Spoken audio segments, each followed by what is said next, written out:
Guys, welcome to our YouTube channel Bong views. আমি শিলাজিৎ। আমি সুদীপ্তা। আপনারা যারা এখনো পর্যন্ত আমাদের চ্যানেলটা সাবস্ক্রাইব করেননি তারা প্লিজ এক্ষুনি আমাদের চ্যানেলটা সাবস্ক্রাইব করে যাবেন আর নোটিফিকেশন বেল অন করে নেবেন পরবর্তী ভিডিওগুলোর জন্য নোটিফিকেশন পেতে। আর যারা আমাদের চ্যানেলটা সাবস্ক্রাইব করেছেন তাদেরকে অসংখ্য ধন্যবাদ। আর যারা ফেসবুক পেজে দেখছেন তারা অবশ্যই পেজটাকে ফলো করে যাবেন আর পছন্দ হলে অবশ্যই ভিডিওগুলোকে লাইকও করবেন। আজকে আমরা নিয়ে চলে এসেছি আবারও একটি রমজান স্পেশাল ভিডিও, যে টাইটেলটা ভীষণ ইন্টারেস্টিং। সেটা হচ্ছে রমজান, লেন্ট, উপবাস, মুসলিম, খ্রিস্টান এবং অন্যান্য ধর্মের রোজার মধ্যে পার্থক্য কি। এবং চ্যানেল নেম হচ্ছে বিবিসি নিউজ বাংলা। তো এটা অ্যাকচুয়ালি ভীষণই ইন্টারেস্টিং। তো চলুন দেখে নিই হচ্ছে ভিডিওটা। এবং এই রিলেটেড আমরা আগেও একটা ভিডিও করেছিলাম মুসলিম এবং সম্ভবত ইহুদিদের আর কি আজানের পার্থক্য। হ্যাঁ, তো সেটা তাও বছর 2-3 আগে আর কি। হ্যাঁ, তো এই ভিডিওটা দেখে ওই ভিডিওটা অবশ্যই দেখবেন এবং সেটা যথেষ্ট পপুলার ভিডিওর মধ্যে একটা আমাদের চ্যানেলে। আর এই ভিডিওটা যদি কপিরাইট ক্লেমের জন্য ব্লক হয়ে যায় তাহলে সম্পূর্ণ ভিডিওটা আপনারা আমাদের ফেসবুক বা ইনস্টাগ্রাম পেজে পেয়ে যাবেন। আর ফেসবুক বা ইনস্টাগ্রাম পেজের লিংক আপনারা আমাদের ডেসক্রিপশন বক্স বা ফার্স্ট পিন কমেন্ট থেকে পেয়ে যাবেন। তাহলে চলুন সবাই মিলে ভিডিও দেখা শুরু করি।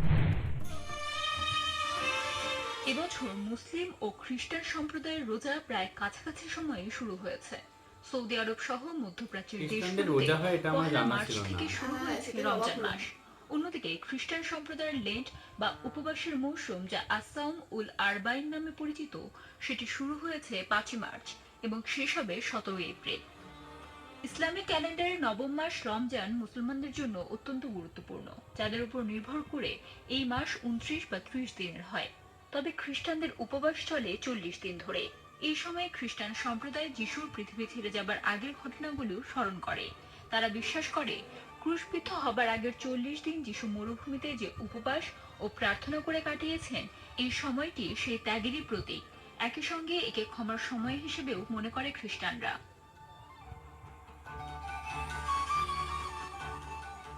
রমজান মাসে মুসলমানরা ভোর থেকে সন্ধ্যা পর্যন্ত খাওয়া সহ বিভিন্ন বিষয় থেকে নিজেদের বিরত রাখে এবং সংযম পালন করে। অন্যদিকে উপবাসের সময় খ্রিস্টানরা 40 দিনের জন্য খাবার সীমিত করে ফেলে।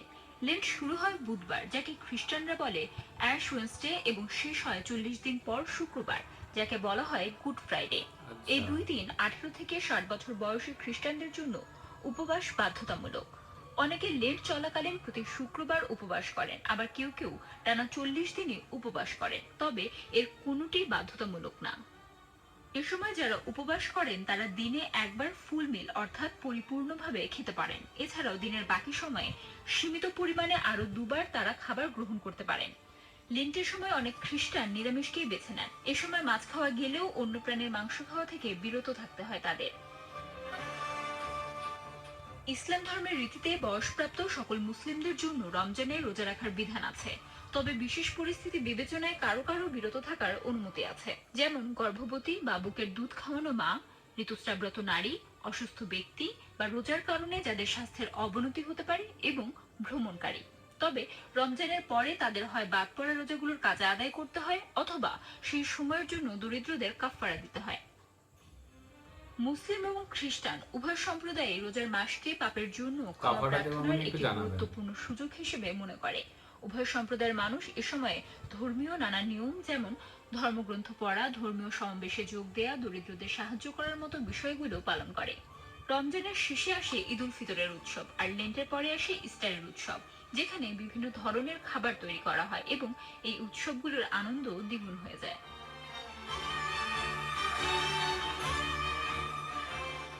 ইতিহাস ঘাটলে দেখা যায় ইসলাম বা খ্রিস্ট ধর্ম প্রচারের আগে থেকেই উপবাসের রীতি প্রচলিত ছিল। ইসলামের নবী নিজে মাঝে মাঝে রোজা রাখলেও শুরুর দিকে উম্মত বা সাহাবীদের জন্য অর্থাৎ বিশ্বাসীদের জন্য 30 রোজা রাখার বিষয়টি বাধ্যতামূলক ছিল না। ইসলামে রোজা ফরজ হিসেবে বাধ্যতামূলক করা হয় হিজরি 2য় বর্ষে। তাফসিরে ইবনে কাসিরে উল্লেখ আছে, নবী নূহ থেকে শুরু করে শেষ নবী মুহাম্মদ পর্যন্ত সকল নবী প্রতি মাসের 13, 14 ও 15 তারিখে 3টি করে রোজা রাখতেন। নবী মুসা, নবী দাউদ, নবী ঈসা, নবী ইয়াহিয়া ও তাদের অনুসারীরা যে রোজা রাখতেন তা বাইবেল ও হাদিসে বর্ণিত আছে।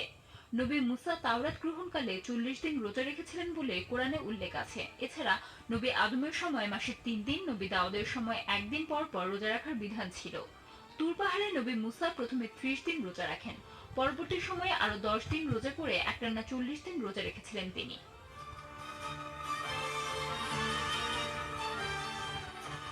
রমজান বা লেন্টের মতো না হলেও ইহুদি এবং অন্যান্য আরো অনেক জাতিগোষ্ঠীর মধ্যেও রোজার মতো সারাদিন পানাহার না করার ধর্মীয় রীতি দেখা যায়। এনসাইক্লোপিডিয়া ব্রিটানিকার তথ্য অনুযায়ী হিন্দু ধর্মাবলম্বীরা বছরের নির্দিষ্ট কিছু দিন যেমন একাদশী, প্রদোষ অথবা পূর্ণিমাতে উপবাস পালন করেন। অনেক অঞ্চলে সপ্তাহের কয়েকটি দিন নির্দিষ্ট দেবতার জন্য উপবাস পালনের বিধান আছে, যেমন সোমবার শিবের জন্য, বৃহস্পতিবার বিষ্ণুর জন্য এবং শনিবার আয়াপ্পার জন্য উপবাস পালন করা হয়। এছাড়াও ভারতের অনেক অঞ্চলের বিবাহিত হিন্দু নারীরা স্বামীর সুস্বাস্থ্য, আয় উন্নতি, দীর্ঘায়ু কামনা করে উপবাস পালন করে থাকে।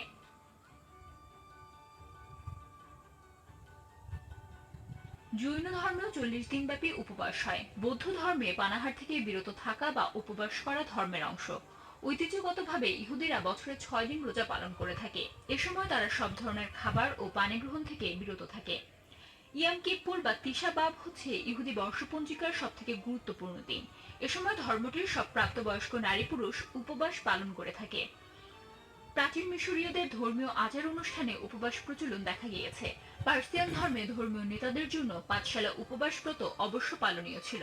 প্রাচীন গ্রিকদের মধ্যে হিসমোফিলিয়া মাসের 3 তারিখে কেবলমাত্র নারীদের জন্য রোজার বিধান দেখা যায়। মুসলিম ও অন্যান্য ধর্মাবলম্বীদের রোজার মধ্যে সবচেয়ে বড় পার্থক্য হল সেহরি।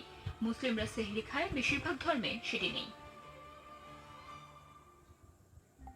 যথেষ্ট ইনফরমেটিভ একটা ভিডিও ছিল, ভীষণই ইনফরমেটিভ। হ্যাঁ, কারণ এখানে অনেক বিষয় আমরাও জানতাম না, যেমন খ্রিস্টানদের যে লেন্টের যে ব্যাপারটা, এটা একদমই আমরা জানতাম না। এবং ইহুদিদের যে রোজা রয়েছে সেটাও জানা ছিল না, না। ইহুদিদেরটা আই থিংক গেসেবল ছিল, কারণ যেহেতু আজান রয়েছে বা কিছু অনেক কিছু সিমিলারিটিস রয়েছে, তো আমার মনে হতো যে হয়তো ওদের রোজা হয়, বাট মানে ডিটেলসে জানতাম না। আর হিন্দুদের তো আমরা জানি ওটাই, এবং এখানে জৈন ও বৌদ্ধদের কথাও বলা হলো। এবং জৈনদের যে 40 দিন রোজা রাখার বিষয়টা রয়েছে সেটাও কিন্তু আমি জানতাম না। হ্যাঁ, তবে এই সমস্ত কিছুর মধ্যে মূল পার্থক্য হচ্ছে ইসলাম ধর্মের সাথে, সেটা হচ্ছে তাদের সেহরি। কারণ সকালবেলা বা ভোরবেলা আই থিঙ্ক একটা নির্দিষ্ট টাইমে, যখন হচ্ছে মসজিদ থেকে আই থিঙ্ক, এটা আমি মানে সঠিক বলতে পারবো না, কিন্তু যখন হচ্ছে ওই বলে যে সেহরি খাওয়ার সময় হয়ে গেছে, তো সেই টাইমটা তারা ভরপেট খেয়ে নেয়, এবং যাতে সারাটা দিন তারা একটু হলেও আর কি পেটটা ভরা থাকে। সূর্যোদয়ের আগে যে খাওয়াটা আর কি মেবি হয়, হ্যাঁ, সেটাই হ্যাঁ। আর কি আপনাদের তো ওটা একটা কারেক্ট সময় আছে, মানে এক্সাক্ট সময় আছে। তবে এই জিনিসটা কিন্তু আমাদের ধর্মের মানে কোনো স্পেশাল জিনিস যেগুলো হয়, যাদের বিয়ে বা উপনয়ন যাদের হয়, তাদের ক্ষেত্রে কিন্তু এই জিনিসটা প্রযোজ্য রয়েছে। তারা কিন্তু সেদিনকে সারাদিন খেতে পারেন না যতক্ষণ না বিয়ে বা উপনয়ন সেই কার্যটা সম্পন্ন হচ্ছে। মানে এটাও আর কি লগ্নের ওপর নির্ভর করে, কিন্তু মানে কারোর হয়তো সন্ধ্যাবেলা থাকলো, কারোর হয়তো মাঝরাত্রি বেলাও থাকতে পারে, কিন্তু ততটা সময় তাদেরকে না খেয়ে থাকতে হয়। এখন সবাই মোটামুটি নিরামিষ খায়, ফল টল খায় বিয়েতে। হ্যাঁ, মানে অতটা বাট অ্যাকচুয়ালি তো না খেয়ে থাকাটাই বিষয়। হ্যাঁ, মানে এখন তো আমি দেখি বা অনেকেই বলে যে নিরামিষ খাওয়া যাবে, লুচি, রুটি, ফল। এটা তাহলে মডার্ন হয়তো করে নিয়েছে বিষয়টাকে, বাট অ্যাকচুয়ালি না খেয়ে থাকাটাই। এবং সকালবেলা ওই দই চিড়ে, মিষ্টি, সন্দেশ, সেটা আর কি খেয়ে দেয়। মানে এটা মনে হয় সেই ভোর 4টে সকালবেলা উঠে অত মিষ্টি খাওয়া কিন্তু খুব কষ্টের। তো যাই হোক, এই ব্যাপারগুলো রয়েছে। আর এখানে তো আমরা যেটা দেখলাম সেহরির যে ব্যাপারটা, আচ্ছা আমার একটা জিনিস আমার মনে হলো যে খ্রিস্টানদের যেটা বললো যে তারা একবেলা ভরপেট খাবে এবং বাকিটা লিমিটেড, এই লিমিটেশনটা কে নির্ধারণ করে দেবে? মানে আমার যখন খিদে পাবে, আমি তো মানে আমার মনে এর থেকে না খাওয়া সোজা। আই থিংক ওটা মনে হয় লিমিটেশন অর্থে আই থিংক স্ন্যাক্স জাতীয় কিছু খাবার খেতে পারবে। মানে আমার মনে হয় খাওয়াটা না খাওয়াটা সহজ, কিন্তু ধর তোর খিদে পেয়েছে, তোকে এইটুকু দিয়ে বললো ঠিক আছে এইটুকু তুই খা, এর থেকে মানে খাবার যত খাবো তত ক্রেভিংস বাড়বে না। তো এবার হয়তো এটা দেখলাম যে তাদের বাধ্যতামূলক নয়। হ্যাঁ, এবং হয়তো এর মধ্যে আরো কিছু নিয়ম আছে যেগুলো তো এখানে একদমই সংক্ষিপ্ত আর কি বলা হয়েছে। আর বাধ্যতামূলক নয় বলেই হয়তো বিষয়টা মানে একদমই আমাদের মানে জানার বাইরে ছিল। হ্যাঁ হ্যাঁ হ্যাঁ, ওটাই। আর আমাদের হিন্দুদের ক্ষেত্রে তো এগুলো রয়েছে, বিভিন্ন রকম পুজো।